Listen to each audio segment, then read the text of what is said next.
estamos chegando aqui, já chegamos ao fim, mas temos algumas perguntas relevantes que foram formuladas. Então, primeiramente,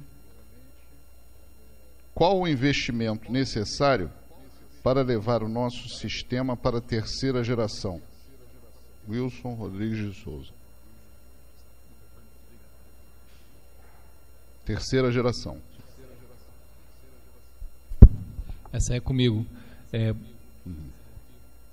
Eu fiz um cálculo, já tinha dado uma olhada na pergunta, para levar para a segunda geração, custa em torno de 2 bilhões de dólares para a segunda geração. Todas as 500 mil urnas, né, que nós temos hoje. Não é barato. Para a terceira, então, eu nem ousei calcular, porque um dos fatores realmente que impacta essa mudança é a questão de custo, né? Porque não é só a mudança do equipamento criptográfico, tem que fazer todo um treinamento, tem que fazer todo um trabalho de processo, né, que envolve, então, é um custo bem significativo. Agora, como disse bem o nosso moderador, eu devolvo a palavra para ele, qual o custo, qual o preço de uma democracia, né? Então a gente tem que pesar isso na balança.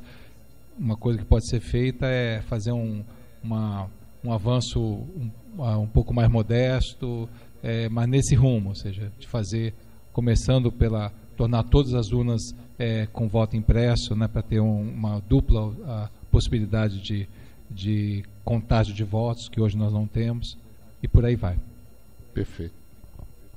Países como a Alemanha, por exemplo, utilizam urnas eletrônicas semelhantes às nossas, ou somente estão na terceira geração em termos de auditabilidade e transmissão de dados. Então, a pessoa que fez essa pergunta até me procurou no intervalo, né? A gente pôde entendê-la melhor. O que ele quis dizer é o seguinte, é que dá a impressão de que o Brasil, por ter o voto puramente eletrônico, estaria na frente de países como a Alemanha. Mas é justamente o contrário, porque eles têm a vantagem de ter a opção de, em caso de dúvida, fazer uma recontagem de votos. Nós não temos. Então, essa história de ser puramente eletrônico não é vantajoso para ninguém. E eles também, né, e tem países que têm, que é o ideal, né, tem as duas coisas. Então, uma apuração mais rápida, garantida pelo voto eletrônico, somado à auditabilidade e à transparência do voto impresso em paralelo, né, que é o mundo ideal. O método piorou comparado às votações em papel, que era totalmente auditável?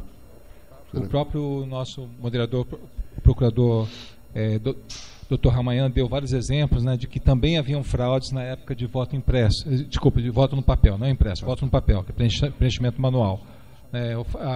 O que muda, a tecnologia em si não muda a índole humana, né? Vão sempre haver pessoas querendo fazer trapaças, querendo dar a volta por cima, querendo burlar o sistema, né?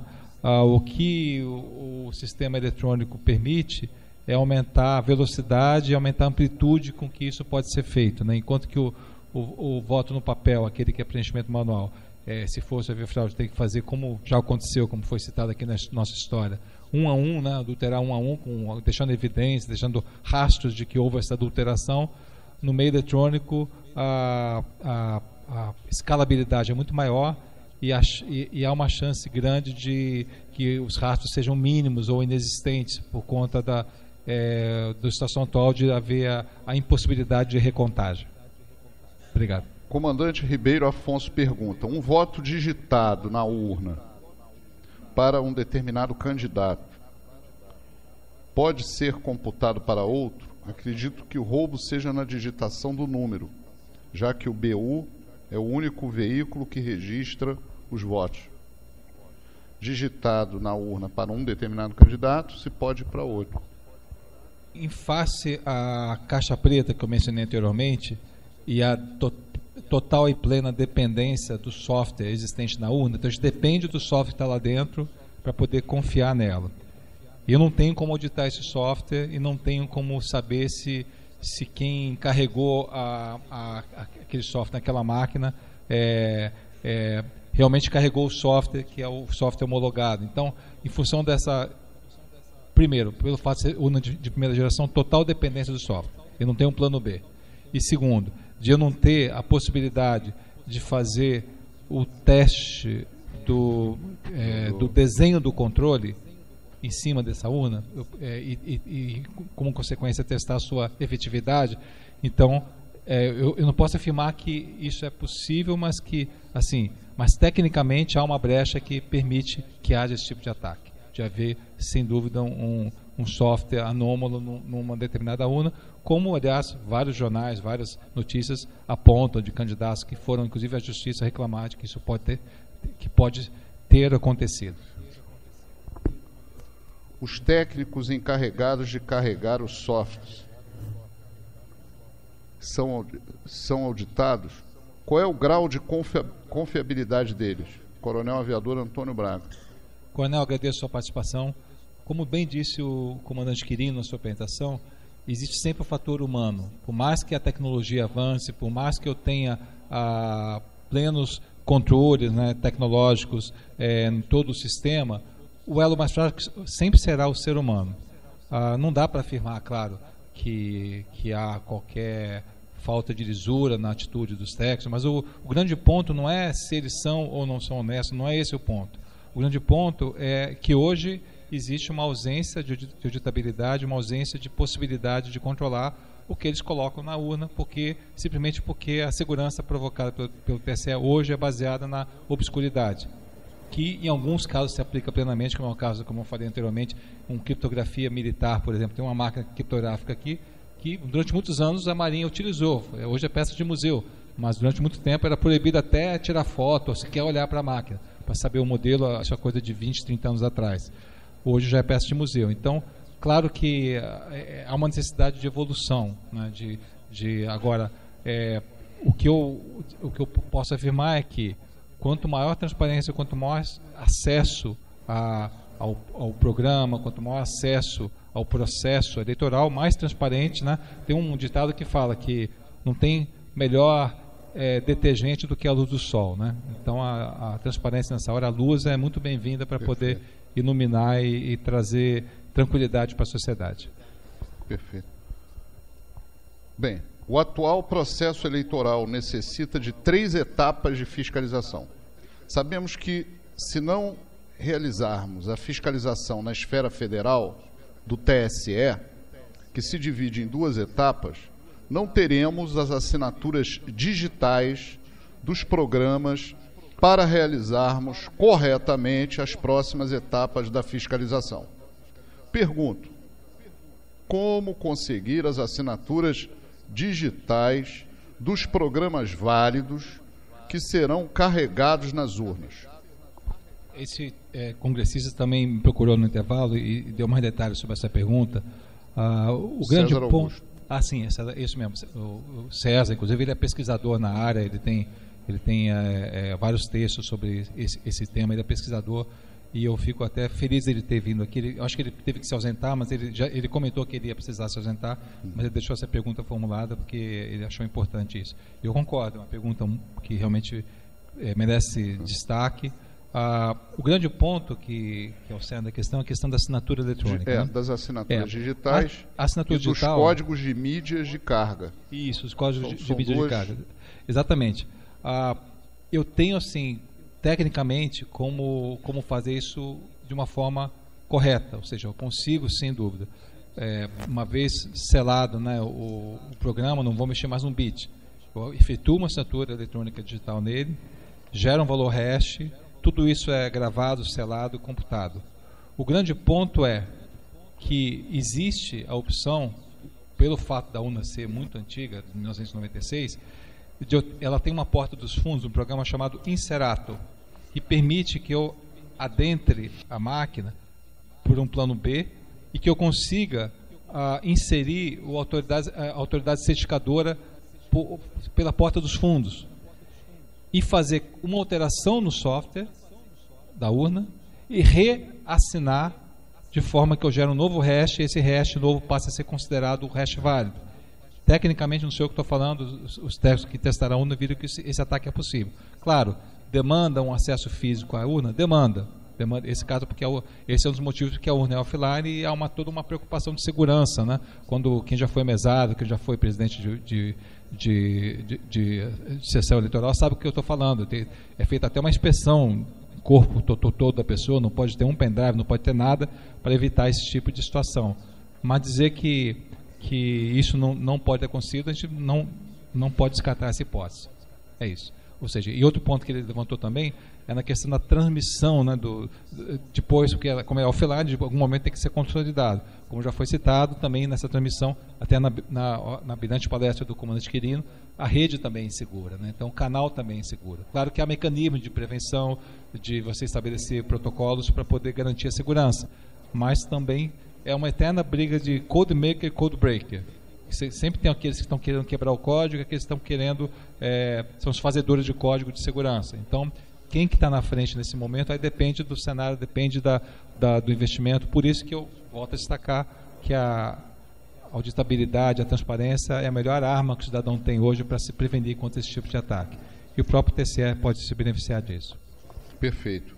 Temos uma outra pergunta que é a seguinte, e essa eu também posso tentar responder, né? Porque é a seguinte: por que a impressão do voto para o eleitor foi considerada inconstitucional, tendo em vista a brecha do sistema, a fragilidade da urna? Essa é sua, por favor. Tá bom. Eu estou certo. Eu não ouso falar na frente dele. Se fala muito em voto impresso. Então, a primeira observação é que nós já tivemos, como bem comentou o comandante, e aqui só rapidamente é o seguinte: a Lei 12.034 de 2009, no artigo 5º, tratou do voto impresso lá em 2009 para as eleições de 2014, que seriam aquelas eleições passadas, né, mas iguais a essa, do mesmo nível. Acontece que veio toda uma legislação já prevendo para 2014, mas esse voto que existiu em 2002 e 2004, que o voto impresso, como foi bem dito, na época que ele foi instituído, o eleitor não via o voto. Ele entrava dentro de uma urnazinha pequena de lona e você não via. Você apertava o número, aquilo era impresso ali dentro, era jogado ali dentro. Quer dizer, não adianta de nada. O que é interessante é exatamente você conferir, não é isso? Conferir como se fosse um extrato. Então ela ficava, aquele voto ali dentro, apenas para que, eventualmente, numa recontagem, quem impugnasse pudesse ver. Então, aconteciam, eu participei dessa eleição, vários aspectos técnicos. Por exemplo, a tinta da impressora acabava, engasgava o papel e aquilo atrasava a fila de votação, os eleitores começavam a reclamar. E aí houve um recuo desse voto impresso naquela época. E se entraram com ações na justiça e, vamos dizer assim, no jargão popular, barraram o voto impresso. Depois o voto impresso já está hoje previsto na nossa legislação, no artigo 59A da Lei 9.504, que é a Lei das Eleições, só que ele ia ser aplicado agora como um mostruário em algumas urnas, nesses 30%, se eu não me engano, que, aliás, é algo que estávamos comentando aqui. Por que 30%? Por que não fazer numa quantidade maior? Quer dizer, isso já tem um certo senão, né? Acontece que, recentemente, agora no mês de... nós tivemos uma decisão do Supremo que foi agora em 2018.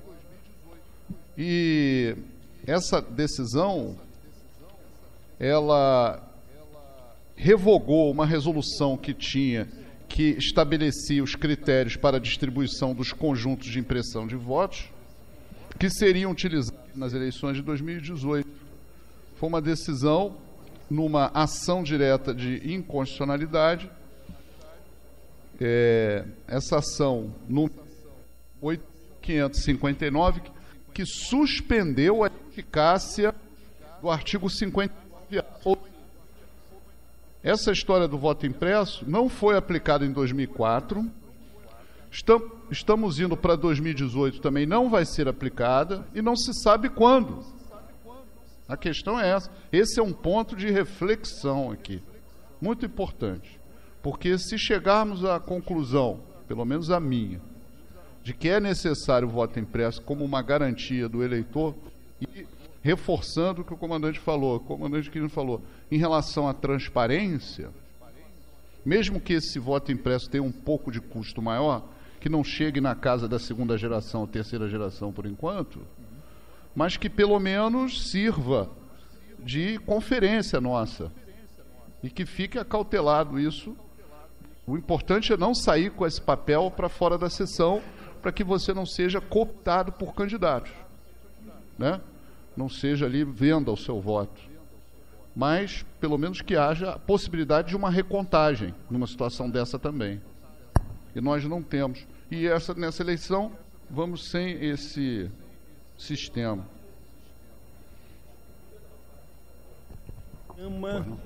Em bloco que não permite a retirada para imprimir do voto executado pelo eleitor. Precisa-se mudar o diagrama da urna, das 500 mil urnas que tem por aí, para ter essa facilidade. Ponto. Se retirar agora como o diagrama está, vai vir a impressão se houver fraude. Vai vir a informação que o voto desse eleitor foi fraudado. Então, por isso que a classe política em Brasília trabalhou sempre contra isso desde 2008, 2009 e 2010. É preciso alterar as 500 mil urnas para que no diagrama tenha uma posição para retirada da informação do voto. Era esse comentário que eu queria fazer. Obrigado. Recentemente, realmente havia essa dificuldade, mas no ano passado houve uma formulação do novo modelo de urna. Foi até apresentado para o ministro Gilmar Mendes, né? E chegou a ser cogitado nesse novo modelo, com esse novo diagrama, né? Que até tem um novo layout, a urna está um pouquinho moderna, só que aí esbarrou em outro aspecto, que é a questão do custo, né? Então foi alogado que ia sair caro, e aí acharam por bem postergar ou fazer um trabalho ínfimo. Tentaram, chegou até fotografia na internet do novo modelo, como é que seria, que tem essa opção de fazer. Então tem esse obstáculo técnico e financeiro, vamos dizer assim, né? Mas que pode ser... político, e que há interesse político, com certeza, que acabam sendo... Por isso que eu falei na minha apresentação, as decisões nem sempre são tomadas sob o ponto de vista científico. Há influência política também, claro, associada à questão de escassez de recursos também. É isso. Obrigado. Outra pergunta, se não me falha a memória, o software escolhido é venezuelano, da época de Hugo Chávez. O que levou o Brasil a escolher esse programa? Aí é fogo. Seria uma questão mais histórica do... Foi um edital altamente fraudado e mal executado. E a decisão para o país, eleição, foi a decisão do menor preço. A empresa que ganhou, no momento que ganhou, tinha apenas 7 engenheiros de informática. Nós temos no Brasil mais de 10 empresas de informática com mais de 100 engenheiros de informática. Eu mesmo sou ligado a uma que tem 178 engenheiros de informática, é a terceira, e ela foi cortada da licitação por questões de preço. O edital estava mal escrito, estava muito mal escrito, e brincaram com uma coisa importante, estratégica para o nosso país. Essa que é a realidade. Então escolheram essa empresa, e tem uma história que eu não vou contar aqui, que eu não sou historiador. Boa tarde, senhores. É um prazer estar na presença dos senhores, e concordo com tudo que foi colocado aqui pelos palestrantes, mas eu tenho que complementar 2 aspectos. Primeiro, eu sou comandante de fragata Sarmento e trabalho como ativista num grupo que um dos fatores que a gente está brigando é sobre a urna eletrônica. O que nós temos hoje? Hoje nós temos um grupo de ativistas no Congresso Nacional brigando por um decreto chamado 21 de 2018. E, incrível que pareça, a gente está unindo a esquerda e a direita. Esquerda eu chamo PT. Vou falar aqui claramente, e conseguimos unir Roberto Requião com o Bolsonaro. Por quê? Porque, na verdade, hoje, a chave do cofre da urna está com o PSDB e com com o PMDB. Mas isso aí é detalhe, não importa a partido. O que importa é o seguinte, hoje a gente está brigando por esse decreto, tem uma frente parlamentar hoje que a gente está lutando para essa frente aprovar esse decreto. O que é esse decreto parlamentar? O STF, quando suspendeu as urnas, a lei eletrônica, que o procurador falou muito bem, ele acabou dando, vamos falar aqui coloquialmente, um tiro no pé. Porque lá diz que essa lei tem que ser regulamentada. Ah, tá, então não vai ter voto impresso, beleza, mas tem que regulamentar a urna em papel. Urna em papel, ela é fraudável? Claro que é, sempre foi, só que ela é auditável. Essa urna eletrônica não é auditável desde o início. A corrupção, depois vou falar outro fator, porque eu sou candidato, mas aí eu não estou falando como candidato, estou falando como brasileiro. Essa urna eletrônica ela é fraudável no início. Aí o pessoal falando, não, vamos botar o BU lá e o pessoal fotografar. O BU já está adulterado. Vou agora fazer uma pergunta do comandante Padilha, que é muito oportuna. É possível impugnar a identidade do eleitor que vota em lugar de outrem? Que é aquele exemplo histórico do eleitor, do fósforo, etc. O nosso Código Eleitoral, no artigo 170,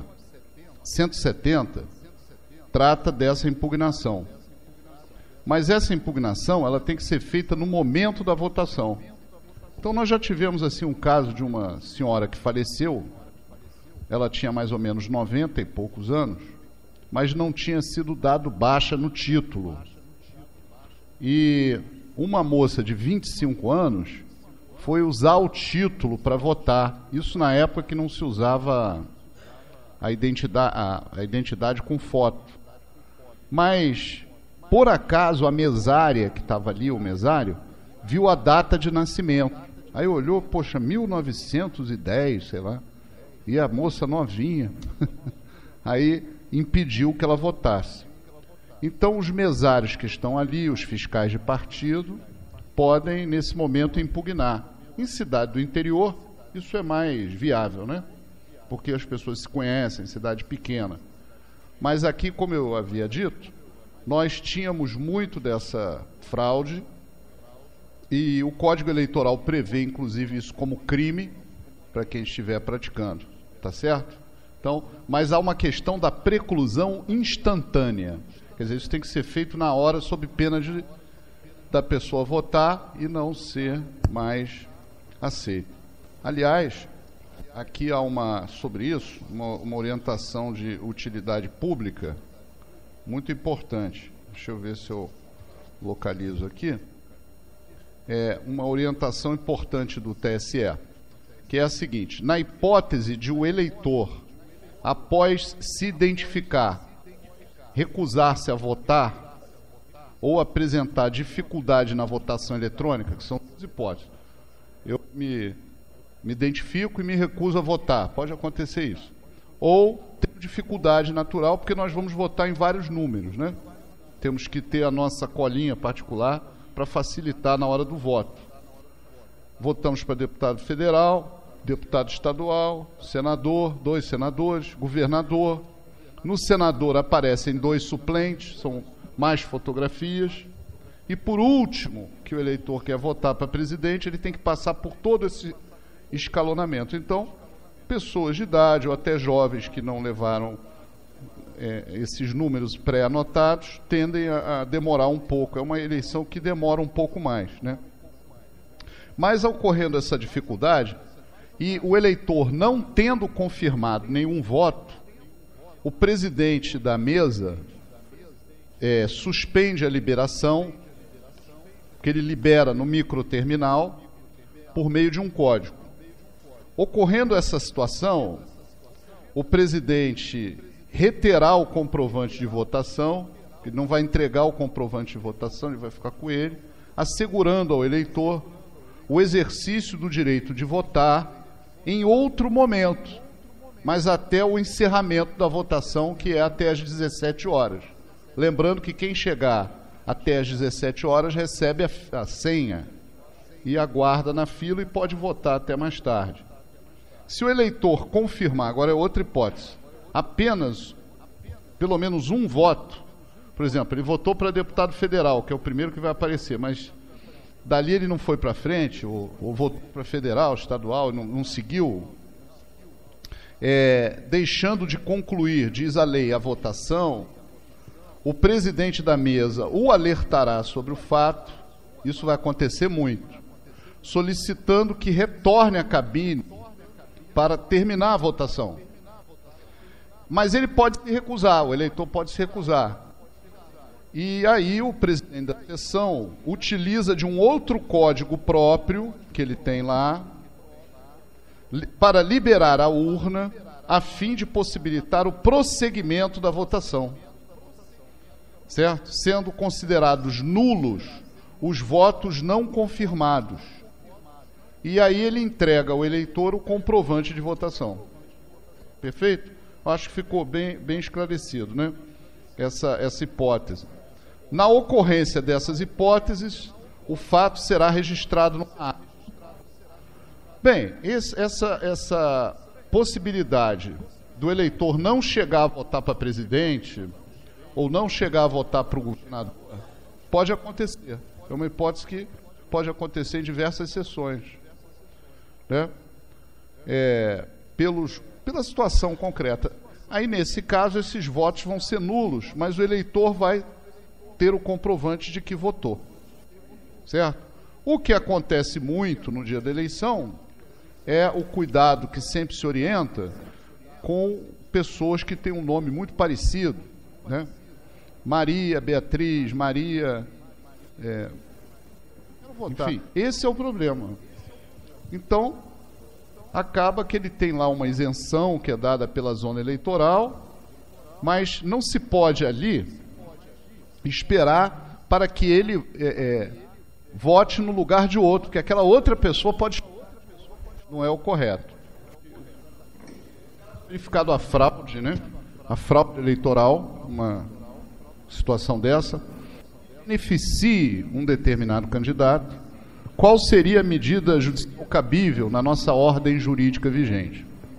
Ou seja, seria a síntese, vamos dizer, dessa parte que eu poderia aqui explicar. Bem, primeiramente, é importante a gente pensar o seguinte: nós não temos um código eleitoral atualizado.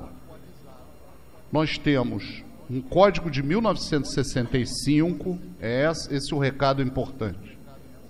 E aí nós temos leis posteriores. Temos a lei dos partidos políticos, que é a lei 1995. Temos a lei que introduziu depois, firmou a urna eletrônica, que é a lei 9.504 de 1997. Temos a lei complementar 64 de 90, que é a nossa lei das inelegibilidades, de 1990, e que foi atualizada pela lei da ficha limpa, que é a lei complementar 135, de 4 de junho de 2010. E temos o Código Eleitoral. Pensando assim, nós temos 4 leis básicas, temos uma multiplicação de resoluções eleitorais que nós temos que estudar só para aquele ano de eleição. São mais ou menos 1000 artigos de lei só para essa eleição, que se auto-revogam para a próxima eleição. São regulamentos que colmatam, preenchem a legislação eleitoral, têm força de lei, são obrigatórios para todos os atores, personagens da eleição. Ou seja, eu mesmo tenho uma certa dificuldade de gravar números de artigos sobre isso e procuro não ocupar minha mente com a numeração, porque como tem uma autorrevogabilidade, quando chega na eleição de 2020, eles mudam. E é um copia, cola, copia, cola, copia, cola. Então, se faz também, a cada ano ímpar, esse é um detalhe importante, uma mini-reforma eleitoral. Nós temos 2 leis novas que vão ser aplicadas pioneiramente esse ano, que é a Lei 13.487 e 13.488. São leis de mini-reformas eleitorais que introduziram assuntos de alta relevância no país. Um deles foi o FEFC, Fundo Especial de Financiamento de Campanha, que está aí nos jornais, na imprensa, para se comentar. Candidatos inelegíveis não podem, ao meu ver, usar o FEFC. Isso é uma decisão que está, inclusive, para ser decidida pelo Tribunal Superior Eleitoral. certo? É um dinheiro público, que só deve ser usado na campanha para candidatos que tenham as condições mínimas de se lançar. E isso atinge diversas pessoas. É um assunto novo, Temos um outro assunto novo, que é o crowdfunding, que é aquela vaquinha pela internet, que também é um assunto que está sendo tratado pioneiramente esse ano, independente da urna eletrônica. Cidade de normas jurídicas sobre isso. Eu, como promotor, há muitos anos, não consegui detectar nenhum criminoso dessa natureza, porque eu não consegui, junto com a Polícia Federal, que é a polícia que investiga comigo os crimes eleitorais, identificar um fato que eu pudesse chegar à autoria desse fato. Nós tivemos...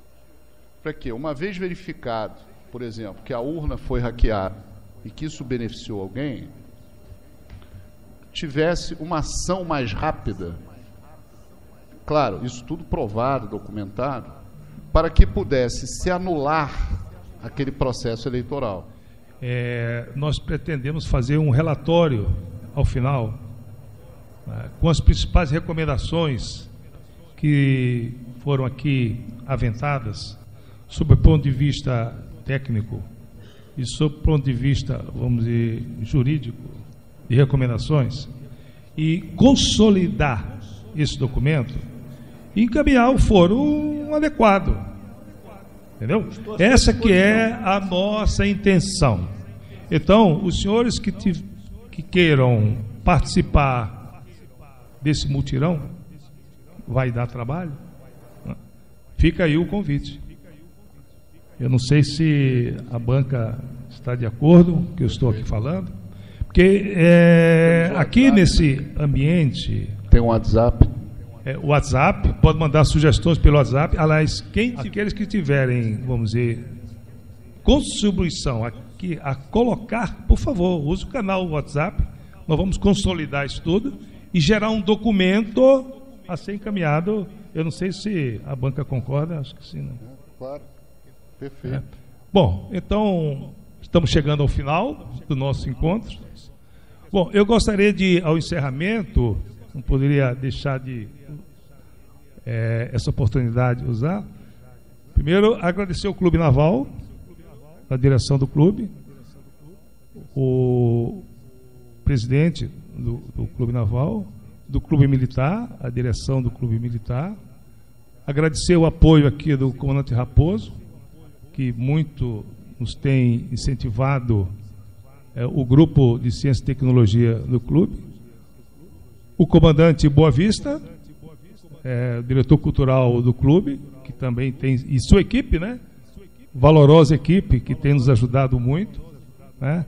Aos meus colegas do CETEM, especificamente o Dr. Nelson Pedroso, eu não sei onde é que ele está, estava aqui comigo, que deve ter saído, porque tinha outro compromisso. O comandante Dr. Nelson Pedroso, o comandante Neiva, que está em Brasília. Ou seja, é uma série de... um conjunto de colegas, tá, que nos motivou a chegar a fazer esse evento, que foi um desafio muito grande, não há dúvida. E gostaria, então, ao final, agradecer aos nossos colaboradores que trouxeram para nós ensinamentos, experiência, e que nos fez muito refletir sobre as questões da urna eletrônica. E, para materializar esse encontro, eu gostaria de passar às mãos dos colegas um singelo certificado e um botão de marinha, né, em que é apenas um gesto simbólico, né, de importância, né, da presença dos senhores aqui conosco.